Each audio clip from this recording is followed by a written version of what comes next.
नमस्कार, म ज्योतिष तथा वास्तुशास्त्री सुरेश चन्द्र रिजाल। तपाईँ हेर्दै हुनुहुन्छ अर्थपूर्ण.com। अर्थपूर्ण.comमा आज म विशेष गरी ज्योतिषशास्त्रसँग सम्बन्धित रहेर वास्तुशास्त्रसँग सम्बन्धित रहेर केही कुराकानीको बारेमा जानकारी गराउन चाहन्छु। जुन पछिल्लो समयमा लिपुलेख, लिम्पियाधुरा र कालापानीको विषयलाई लिएर पछिल्लो पटक भारतमा एउटा चर्को विरोध भएको छ भने नेपालमा यसको खुसियाली र नेपालले आफ्नो भूमिलाई जुन नक्सामा सार्वजनिक गरिसके पछाडि सर्वत्र नेपालको बारेमा एउटा सकारात्मक कुराहरू र सकारात्मक सन्देशहरू आइरहेको छ। यसै सन्दर्भमा हामी पशुपतिनाथको प्राङ्गणमा रहेर केही कुराकानीको बारेमा जानकारी गराउँदैछौँ। हुन त हाम्रो देश नेपाल, त्यस्तै गरी हाम्रो छिमेकी देश भारत एउटा हिन्दू वैदिक सनातन धर्म बोक्ने एउटा देश हो, जसको कारणले गर्दा जति पनि हामी तीर्थ जान्छौँ, जति पनि हामी चारधाम बद्रीनाथ केदारनाथ जहाँ जान्छौँ, हामी अन्तिममा यदि पशुपतिनाथ नआइकन ती धाममा गएर हामीले पूजा गरिसके पछाडि कुनै पनि त्यसको अर्थ रहँदैन भनेर शास्त्रमा बताइएको छ। पछिल्लो समयमा भारतले पवित्र कैलाश मानव सरोवरलाई जोड्नको लागि नेपालको भूमि प्रयोग गरेको छ। त्यसै विषयलाई लिएर चर्को बहस पनि भयो। आज म वास्तुशास्त्रसँग सम्बन्धित कुराहरू, ज्योतिषशास्त्रसँग सम्बन्धित कुराहरू के छ त्यसको बारेमा जानकारी गराउन चाहन्छु। विशेष गरी ग्रह, राशि र नक्षत्र भन्ने बित्तिकै आकाशमा जति पनि ग्रह, राशि र नक्षत्रहरू छन् त्यसको प्रभाव पक्कै पनि हाम्रो पृथ्वीमा र जड र चेतनामा पर्ने भएको कारणले गर्दा जुन समयमा भारतले यो कुराकानी उठायो, जुन समयमा नेपालले आफ्नो नक्सा जारी गर्यो, ज्योतिषशास्त्रसँग सम्बन्धित कुरामा रहेर हेर्ने हो भने पनि र वास्तुशास्त्रसँग सम्बन्धित कुरामा रहेर हेर्ने हो अथवा अङ्क विज्ञान यानि कि न्युमरोलोजीको आधारमा हेर्ने हो भने पनि यो एकदमै सही टाइम र सही समयमा निर्णय गरेको छ। जसको कारणले गर्दा आइन्दा दिनदेखि अब आउने दिनदेखि यस्ता कुराहरू को बारेमा नेपालले फेरि बहस गर्न नपर्ने तरिकाले ल्याएको छ। त्यस कारणले गर्दाखेरि पनि नेपालको राशि भनेको वृश्चिक राशि र भारतको राशि भनेको धनु राशि। ज्योतिषशास्त्रको नियमअनुसार आफ्नो राशिदेखि 6औँ राशि पर्ने, त्यस्तै गरी 8औँ राशि पर्ने र 12औँ राशि पर्नेसँग कहिले पनि सङ्गत र सम्बन्ध नगाँच्नु भनेर एउटा नियम छ। त्यही नियमलाई आधार मान्ने हो भने पनि भारतको राशि धनु र नेपालको राशि वृश्चिक भएको कारणले गर्दा भारतबाट नेपालको राशिमा आउँदाखेरि 12औँ राशि पर्ने भएको कारणले गर्दाखेरि पनि पक्कै पनि नेपाललाई भारतले राम्रो नजरले हेर्दैन, तर नेपालले भने भारतलाई कहिले पनि त्यस्तो नराम्रो नजरले हेरेको छैन। त्यस कारणले गर्दाखेरि पनि ज्योतिषशास्त्र अनि वास्तुशास्त्रको हिसाबले पनि यो कुरा जुन बेलामा गर्यो त्यो एकदमै सकारात्मक र राम्रो तिथि र मुहुर्तमा गरेको छ। जहिलेसुकै पनि वास्तुशास्त्रले अल्टिट्युडका आधारमा काम गर्छ। नेपालको भूभागलाई हेर्ने हो भने नेपालको भूभागको बनावट यस्तो छ, हिमाल, पहाड र तराई 3 भागमा विभाजन भएको छ। त्यस्तै गरी पहाडमा लागू हुने वास्तु छुट्टै, त्यस्तै गरी हिमालमा लागू हुने वास्तु छुट्टै र त्यस्तै गरी तराईमा लागू हुने वास्तु फरक फरक हुने भएको कारणले गर्दाखेरि पनि अहिलेको जुन समयमा जुन नक्सा जारी भएको छ, त्यो नक्सा जारी भएको कुरालाई हेर्ने हो भने पनि हाम्रो देशको जुन भूभाग छ त्यो भनेको उत्तर र पश्चिमको बिचको भागलाई लिएर जुन विवाद उत्पन्न भएको छ त्यसको आधारमा हेर्ने हो भने पनि आजभन्दा 58 वर्ष पहिले जुन नेपाल र आजभन्दा 58 वर्ष पहिले भारत र चाइना बीच जुन युद्ध भएको थियो, त्यो युद्धमा तत्कालीन राजा महेन्द्रले उक्त भूमि प्रयोग गर्न दिएको र उक्त दिनदेखि नै नेपालले त्यो भूमिलाई भारतको लागि नेपालले त्यो भूमि भारतको लागि कुनै न कुनै एङ्गलबाट, कुनै न कुनै तरिकाबाट आफ्नो जुन नक्सा दिएको छ, त्यो नक्साको कारणले गर्दाखेरि पनि केही कुराहरू विवादहरू उब्जेको छ। र आजको यो तिथि र यो मितिमा आएर हेर्ने हो भने पक्कै पनि राम्रो तिथि छ, राम्रो मुहुर्त छ र त्यसै गरी 29 वर्ष पछाडि बृहस्पति र शनि एउटै राशिमा, त्यो पनि मकर राशिमा आएको अवस्था छ। त्यस कारणले गर्दाखेरि पनि तिथि मितिको हिसाबले गर्दाखेरि पनि यो अहिलेको समयमा जारी भएको कुराहरू पक्कै पनि नेपालको हित र भारतको लागि केही असन्तुष्टि लिने गरेर आएको छ। वास्तुशास्त्रको हिसाबले हेर्ने हो भने पनि नेपालको जुन भूभागहरू छन् ती कुरालाई अहिले जुन विवाद उत्पन्न भएको छ, त्यो उत्पन्न भएको विवाद भनेको पश्चिम र उत्तरको बिचको भूभागको ठाउँमा रहेर उत्पन्न भएको विवाद हो। जुन विवादको कारणले गर्दा वास्तुशास्त्रको वेबाट हेर्ने हो भने पनि हरेक दिशाको आफ्नो आफ्नो महत्त्व छ। पूर्वको दिशाको छुट्टै महत्त्व छ, त्यस्तै गरी दक्षिणको दिशाको छुट्टै महत्त्व छ, पश्चिम दिशाको लागि छुट्टै वास्तुको महत्त्व छ भने उत्तर दिशाको लागि छुट्टै वास्तुको महत्त्व छ। त्यसमा पनि उत्तर र पश्चिमको बिचमा रहेको जुन एउटा कर्नर छ, त्यही ठाउँमा रहेर चाहिँ अहिले विवाद भएको छ, लिपुलेक, लिम्पियाधुरा र कालापानी। यसको हिसाबले हेर्ने हो भने पनि वास्तुशास्त्रको नियममा जाने हो भने पनि जुन वास्तुशास्त्रले अघि नै मैले कुरा गरिसकेँ अल्टिट्युडको आधारमा काम गर्छ। अल्टिट्युडको आधारमा वास्तुशास्त्रले जहिले पनि अल्टिट्युडको आधारमा काम गर्छ र भूभागको बनावटको आधारमा काम गर्छ। यसै अनुरूपलाई हेर्ने हो भने पनि अहिलेको जुन विवाद भएको भूमि छ त्यो भूमि वास्तुको हिसाबले नेपालको लागि अत्यन्तै शुभ, अत्यन्तै लाभदायक र त्यस्तै गरी सम्पूर्ण हिम्मत पराक्रमलाई दिने खालको एउटा भूमि हो। जुन भूमिमा जो पनि व्यक्तिहरू त्यहाँ गएर बस्छन् अथवा त्यस्तो भूमिलाई जुन पनि देशले प्रयोग गर्छ त्यस्ता देशहरू विशेष गरी सबभन्दा पहिले राजनीतिकमा यो कुराहरू जुन आएको छ, यदि त्यो भूमि देशले आफ्नो नक्सामा पारिसके पछाडि अहिले जति पनि विवादित भएका जुन कुराहरू छन्, राजनीतिमा आएका जति पनि विवादित कुराहरू छन्, त्यो बिस्तारै त्यो भूमि आफ्नो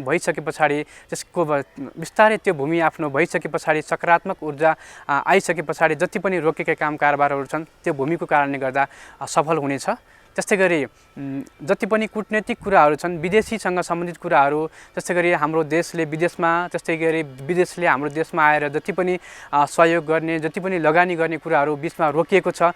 अब त्यो भूमि नेपालले ल्याइसके पछाडि यस्ता कुराहरू बिस्तारै हटेर जानेछन्। वास्तुको हिसाबले हेर्ने हो भने पनि हाम्रो देशमा उत्तरको भूभाग जति पनि छन् ती भूभागमा हिमालहरू छन्, त्यस्तै गरी दक्षिणको भूभागमा जति पनि छन् त्यो भूभागहरू खाली छ। अब वास्तुको नियमलाई हेर्ने हो भने पनि उत्तरतिरको दिशालाई खाली गरेर दक्षिण र पश्चिमतिरको दिशालाई बन्द गर्नुपर्ने एउटा नियम रहेको छ। त्यही नियम अनुरूप पनि हाम्रो देशको नक्सा, त्यस्तै गरी हाम्रो देशको भूभागै वास्तु अनुरूप मिलिरहेको छैन।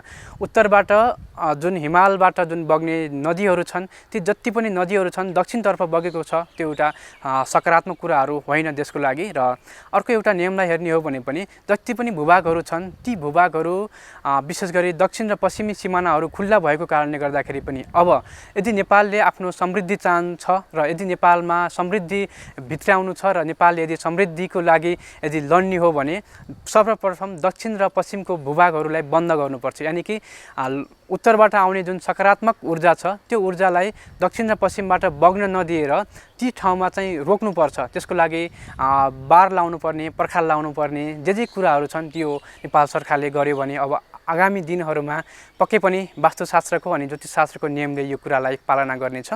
त्यस्तै गरी अर्को कुरा के पनि छ भन्दाखेरि ज्योतिषशास्त्रको कुराहरू अनि वास्तुशास्त्रको कुराहरूमा ज्योतिषले जहिले पनि ग्रह, राशि र नक्षत्रको बारेमा हेर्छ भने वास्तुले भनेको भूभागको बारेमा हेर्छ, जति पनि भूमिहरूको बारेमा हेर्छ, बनावटको बारेमा हेर्छ। हाम्रो देश नेपाल 3 भागमा विभाजन भएको छ। पहिलो हिमाल, त्यस्तै गरी पहाड र तराई। अब 3 भागमा छुट्टै वास्तुको नियमहरू लागू हुन्छ। हिमालमा हुने वास्तु छुट्टै, त्यस्तै गरी पहाडमा हुने वास्तु छुट्टै र हाम्रो जुन समर्थर भूभागहरू छ, त्यस्तै गरी हाम्रो जुन भूभाग छ, तराईको भूभाग छ, त्योमा छुट्टै वास्तुको नियम लागू हुने भएको कारणले गर्दा अहिले जुन विवाद उत्पन्न भएको छ ज्योतिषशास्त्रको नियमबाट, वास्तुशास्त्रको नियमबाट हेर्ने हो भने पनि जुन नेपालले नक्सा जारी गरिसके पछाडि जुन एउटा विवाद उत्पन्न भएको छ भारतमा भने नेपालमा त्यसको एउटा सकारात्मक सन्देश छाएको छ र सबै देशवासीहरूको लागि एउटा खुसियालीको सन्देश पनि दिएको छ। जुन यो महामारीमा जुधिरहेका छौँ, कोरोना भाइरसको बारेमा हामी कोरोना भाइरसको महामारीमा जुधिरहेका छौँ, जसको कारणले गर्दाखेरि पनि जुन यो कुराहरू नेपाल सरकारले सार्वजनिक गरिसके पछाडि एउटा सकारात्मक सन्देश र नेपालमा पनि एउटा थप ऊर्जा एउटा प्रकट गरेको छ र ऊर्जा एउटा दिएको छ। त्यस अनुरूप हेर्ने हो भने पनि सबभन्दा पहिले उत्तर र दक्षिणको भूभागको बारेमा केही कुराकानी जानकारी गराउन चाहन्छु।